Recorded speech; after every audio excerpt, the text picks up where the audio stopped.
गोंदिया में उद्योग मंत्री उदय सामंत ने कांग्रेस नेता राहुल गांधी के पुणे दौरे को लेकर निशाना साधा। उन्होंने कहा है कि राहुल गांधी छात्रों के आंदोलन के बाद पुणे पहुंचे और विद्यार्थियों से मुलाकात के जरिए अपनी छवि बनाने का प्रयास कर रहे हैं। सोशल मीडिया इन्फ्लुएंसर्स को 25,000 रुपए दिए जाने के आरोप पर सामंत ने कहा है कि यदि पैसे दिए गए हैं तो इसमें युवाओं का इन्फ्लुएंसर्स की गलती नहीं है आणि त्या मुलांना त्यांची काय चूक आहे त्याच्यामध्ये। पण सन्माननीय राहुल गांधी साहेब जे येत आहेत ते विद्यार्थ्यांच्या आंदोलनानंतर येत आहेत। आता विद्यार्थ्यांच्या आंदोलनामध्ये त्यांनी त्यांचं आंदोलन कसं घुसवलं हे पण तुम्हाला माहिती आहे। आता ते घुसवल्यानंतर त्यांना असं वाटायला लागलं की अपना अभी जम गया, म्हणून ते आता पुण्यामध्ये येत आहेत। पण पुण्यामध्ये आल्यानंतर माझी त्यांना विनंती आहे की पुढच्या 3.5 वर्षामध्ये देखील एकदा पुण्यामध्ये यावं, पॉलिटिकल कुठचाही विषय न घेता विद्यार्थ्यांना भेटावा। आणि आता विद्यार्थ्यांची संवाद कसा आहे हे तर अजून आश्चर्यकारक आहे। त्यांनी कोणावरही जबाबदारी टाकलेली आहे, कुणीही मुलं आणली पण पाहिजे म्हणून जबाबदारी केलेली आहे। त्यांच्या विचाराचे कोण आहेत ह्याची एक यादी बनवण्यात आलेली आहे।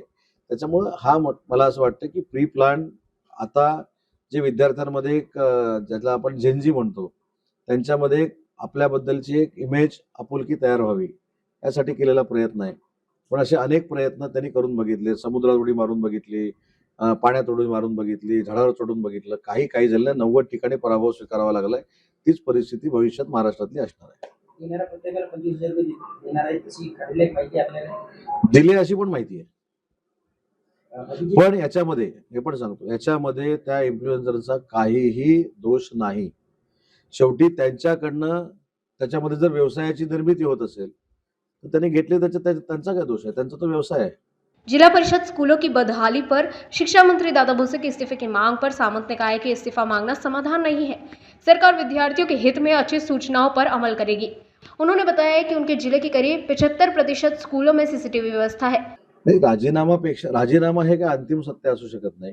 राजीनाम्यापेक्षा माझी त्यांना विनंती आहे की अशा पद्धतीच्या चांगल्या गोष्टी घेऊन ते सरकारला सांगणार असतील, आम्ही नाकारलेत कुठं।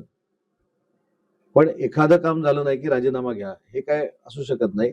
ठीक आहे, शालेय पोषण आहारचा त्यांचा मी एक व्हिडिओ बघितला।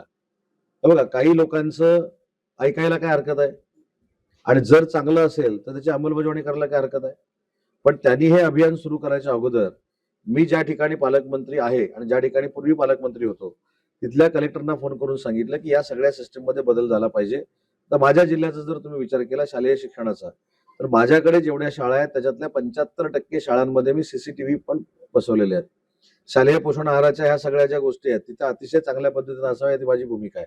त्याच्यामुळे त्यांची सूचना सरकारच्या आणि विद्यार्थ्यांच्या भल्याची असेल तर नक्की आम्ही विचार करू ना, त्याच्यामध्ये भेदभाव कशाला।